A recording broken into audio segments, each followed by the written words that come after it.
وسلم نے 4 ایسی چیزوں کا تذکرہ کیا ہے کہ اگر کوئی آدمی ان 4 چیزوں کو اپنا لے، اپنی زندگی میں اس کو لاگو کر لے، تو اللہ کے رسول صلی اللہ علیہ وسلم نے ایسے شخص کے لیے جنت میں ایک محل کی خوشخبری دیا ہے کہ آدمی جنت میں ایک محل پائے گا۔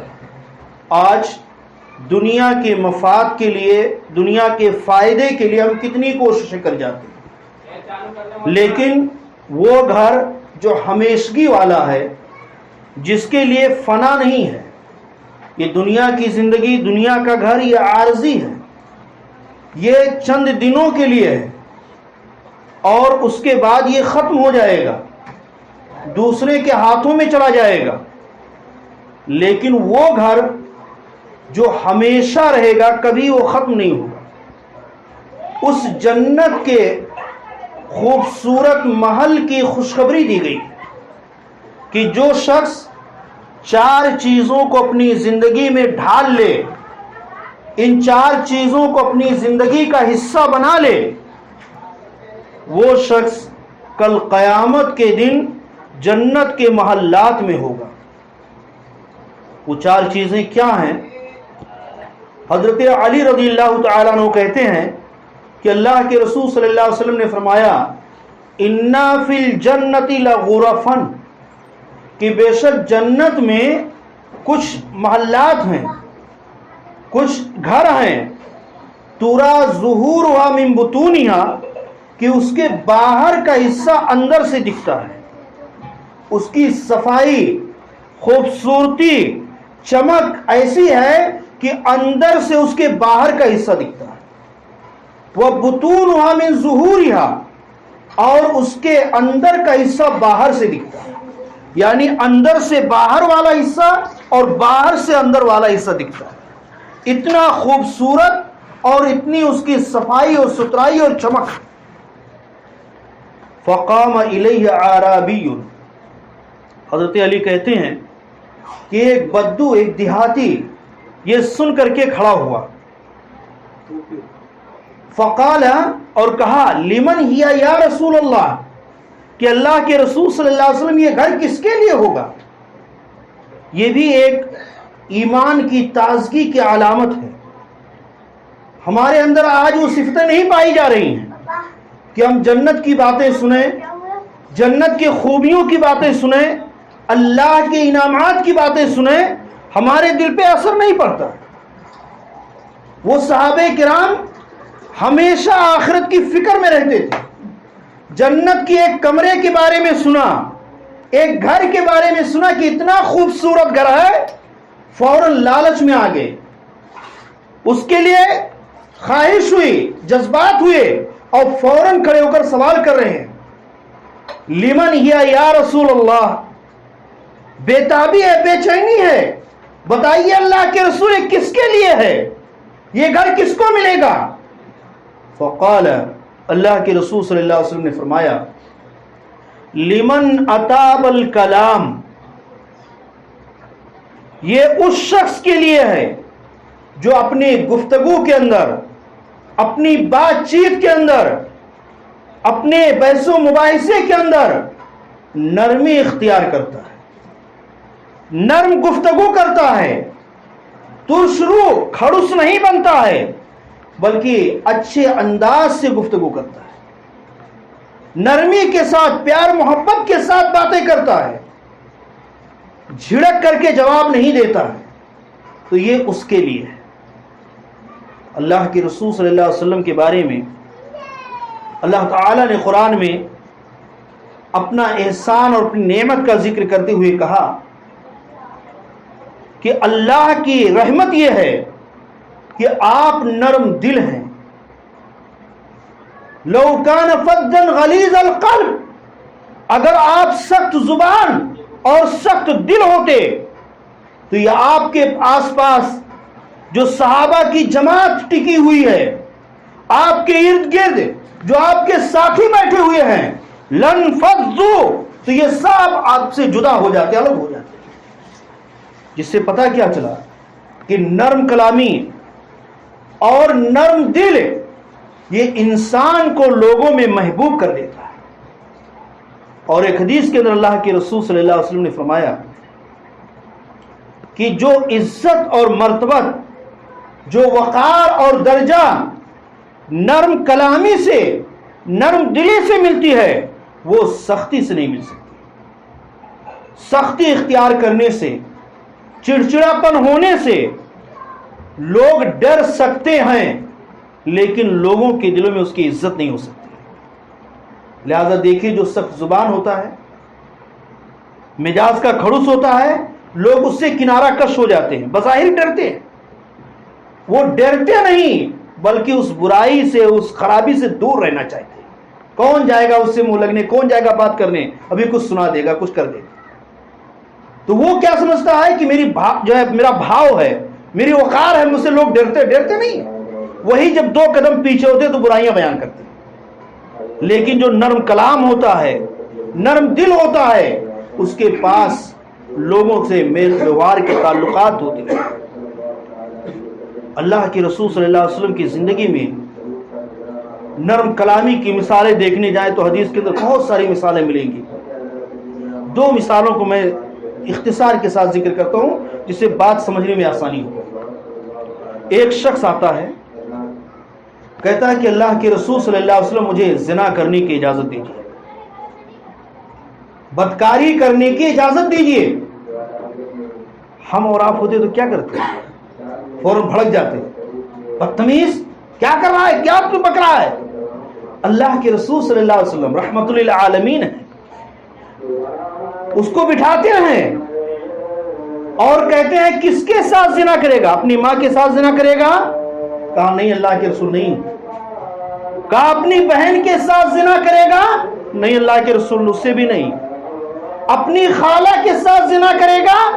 اللہ کے رسول اس سے بھی نہیں.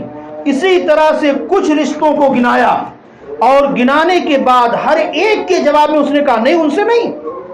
تو کہا جس سے بھی تو زنا کرے گا وہ بھی کسی کی ماں ہوگی، کسی کی بہن ہوگی، کسی کی بیٹی ہوگی، کسی کی خالہ ہوگی. جب تو اپنی ماں بہن بیٹی کے ساتھ اس کو گوارا نہیں کرتا ہے تو جس سے زنا کرے گا وہ بھی تو کسی کی ماں بہن بیٹی ہوگی. فوراً کہتا اللہ کے رسول صلی اللہ علیہ وسلم میں توبہ کرتا ہوں ویسا کبھی نہیں کر سکتا. سمجھانے کا انداز. اسی طرح ایک دیہاتی، ایک بدو مسجد نبوی میں آیا اور مسجد نبوی کے ایک کونے میں جا کر کے پیشاب کرنا شروع کر دیا. صحابہ کرام اس کو روکنے کے لیے آگے بڑھے. اللہ کے رسول نے فرمایا اسے چھوڑ دو، اسے پیشاب کر لینے دو. اس نے پیشاب کر لیا. اللہ کے رسول صلی اللہ علیہ وسلم نے صحابہ سے ایک ڈول پانی منگایا اور جہاں پیشاب کیا تھا اس پہ بہا دیا تاکہ وہ زمین، وہ حصہ پاک ہو جائے. اور اس کے بعد اس شخص کو بلایا اور کہا کہ مسجد جو ہے اللہ کی عبادت کے لیے، قرآن کی تلاوت کے لیے، ذکر و اذکار کے لیے بنائی جاتی ہے، قضائے حاجت کے لیے نہیں. یہ سمجھانے کا طریقہ نرم دلی سے، نرم مزاجی سے، نرم گفتگو سے سمجھا رہے ہیں. وہ بدو بعد میں حدیث بیان کرتا ہے، کہتا میں نے آپ صلی اللہ علیہ وسلم جیسا معلم، آپ جیسا تعلیم دینے والا اپنی زندگی میں کبھی نہیں دیکھا. اتنا بہترین تعلیم دینے والا میں نے کبھی نہیں دیکھا، نہیں سنا. تو یہ نرم دلی کا، نرم مزاجی کا فائدہ ہے. تو اللہ کے رسول صلی اللہ علیہ وسلم نے فرمایا کہ لمن طاب الکلام، لمن طاب الکلام، جو کلام کے اندر، بات چیت کے اندر، گفتگو کے اندر نرمی اختیار کرتا ہے، جنت کا محل اس کے لیے. وَأَطْعَمَ الطَّعَامَ، دوسری خوبی یا دوسرے شرط کہ جو لوگوں کو، غریب غربا کو، محتاجوں کو، مسکینوں کو کھانا کھلاتے ہیں، اللہ کے ضرورت مند بندوں کو کھانا کھلاتے ہیں، تو یہ جنت کا محل ان کے لیے. اور یہ کھانا کھلانا کیسا ہے؟ سورہ دہر میں اللہ تعالیٰ نے اس کا بیان کیا، مومنین کی صفات کا تذکرہ کرتے ہوئے. کہ وہ کہتے ہیں کہ نطعمکم لوجہ اللہ، کہ ہم یہ کھانا کھلا رہے ہیں اللہ کی رضامندی کے لیے، اللہ کی خوشنودی کے لیے، ہم نہ تو اس کا کوئی بدلہ چاہتے ہیں اور نہ اس پر کوئی شکریہ چاہتے ہیں، کہ اللہ کی رضامندی کے لیے کھلا رہے ہیں، ہم اس کا بدلہ نہیں چاہتے کہ ہم کو کوئی بدلہ دے یا ہماری تعریفوں کا پل باندھے۔ آج یہ بھی بہت کمزوری ہے کہ اگر ہم کسی غریب غربا کی مدد کرتے ہیں یا اللہ کے راستے میں ہم خرچ کرتے ہیں تو ہماری خواہش کیا ہوتی ہے کہ ہماری تعریف ہو، ہماری بات سنی جائے، ہماری واہ واہی ہو۔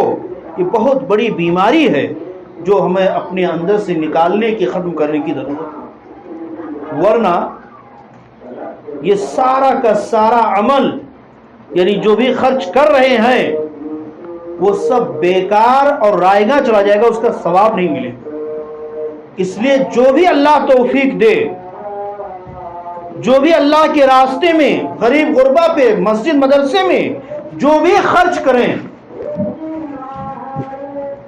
اس کے تعلق سے نیت، مزاج اور نظریہ ہونی چاہیے کہ خرچ کیا اللہ کی رضامندی کے، نہ تو دنیا میں ہمیں اس کا بدلہ چاہیے اور نہ تو ہمیں اس پر واہ واہی اور تعریف چاہیے۔ اللہ کی رضا کے لیے ہم نے خرچ کیا، تب جا کر کے وہ فائدے مند ہو۔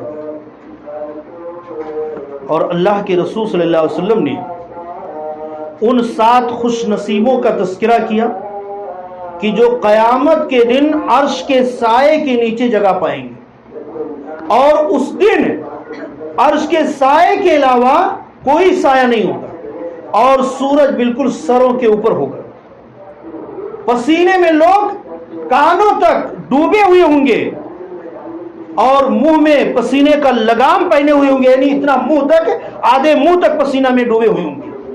ایسے وقت میں 7 خوش نصیبوں کو اللہ رب العالمین عرش کے سائے کے نیچے جگہ دے گا۔ ان میں سے ایک شخص وہ بھی ہوگا، اللہ کے رسول نے فرمایا کہ جو اپنے دائیں ہاتھ سے خرچ کرے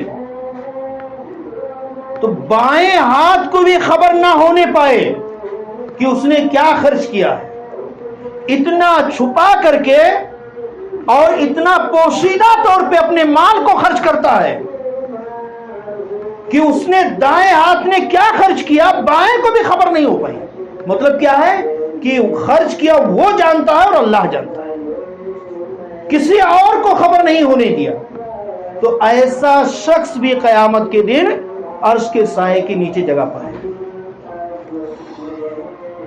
تو اس سے یہ بات واضح ہوتی ہے کہ ہمیں زندگی میں کچھ اعمال ایسے کرنے چاہیے، کوشش کرنی چاہیے کہ کچھ عمل ہم سے ایسے ہو جائیں جس کی جانکاری ہمارے اور اللہ کے علاوہ کسی کو، تاکہ ہو سکتا ہے کہ اللہ تعالیٰ اس کے بدلے میں ہمیں بھی اسی سب میں شامل کر لے۔ اور تیسرا عمل وہ ادام الصیام، جو اکثر روزہ رکھتا ہے۔ تیسرا عمل اللہ کے رسول نے کیا بتایا کہ جنت کا گھر اس کے لیے ہے جو اکثر روزہ رکھتا ہے۔ اکثر روزہ کا مطلب رمضان کے علاوہ نفلی روزے زیادہ تر رکھتا ہے، وہ چاہے پیر اور جمعرات کا روزہ ہو یا مہینے کے 3 دن کا ایام 20 یعنی عربی تاریخ کے 13، 14، 15 کا روزہ ہو، یا اسی طرح سے عرفہ کا ہو، عاشورہ کا ہو، یا اور دیگر نفلی روزے ہوں، یا اس کے علاوہ بھی وہ اکثر روزے رہتا ہے، 2 رکعت پڑھ کے بیٹھے تو اکثر وہ روزہ رکھتا ہے، تو اس کے لیے جنت کے محلات۔ اور چوتھا شخص صلی للہ باللیل، وہ شخص جو اللہ کے لیے نماز پڑھے رات میں، یعنی نماز تہجد، رات میں اٹھ کر کے اللہ کے سامنے کھڑا ہو، والناس نیام، اور لوگ اس وقت سو رہے ہوتے ہیں، یعنی جب لوگوں کے سونے کا وقت ہے، گہری اور میٹھی نیند کا وقت ہے، اس وقت میں اپنے نفس کو، اپنی نیند کو قربان کر کے، اپنے نفس کو منا کر کے، دبا کر کے، وہ اللہ رب العالمین کی عبادت کے لیے کھڑا ہو جائے۔ اللہ کے حضور وہ کھڑے ہو کر کے اللہ کی عبادت کرے، سجدہ اور رکوع کرے، اللہ کی عبادت میں رات گزارے، تو ایسے شخص کے لیے جنت کے محلات۔ میرے بھائیوں، اللہ رب العالمین نے ہمیں اور آپ کو دنیا کمانے کے لیے یا دنیا میں مست ہو جانے کے لیے نہیں بھیجا، بلکہ اس دنیا کے اندر آنے کا ایک مقصد ہے بس، وہ مقصد آخرت کی تیاری، جنت کا حصول، وہ جنت جہاں سے نکالے گئے ہیں۔ اللہ نے فرمایا یاتینکم منی ھدی فمن تبع ھدایا فلا خوف علیہم ولا هم یحزنون، یعنی تم جنت سے نکل رہے ہو، آدم علیہ السلام کے نکلنے کے وقت اللہ نے فرمایا، اس واقعے کا ذکر کرتے ہو کہ تمہیں جنت سے نکال رہا ہوں، جاؤ تمہارے پاس میری جانب سے ہدایتیں آئیں گی، انبیاء رسول آئیں گے، وہ میرا پیغام تمہیں سنائیں گے، فمن تبع ھدایا، جس نے میرے پیغام کی، میرے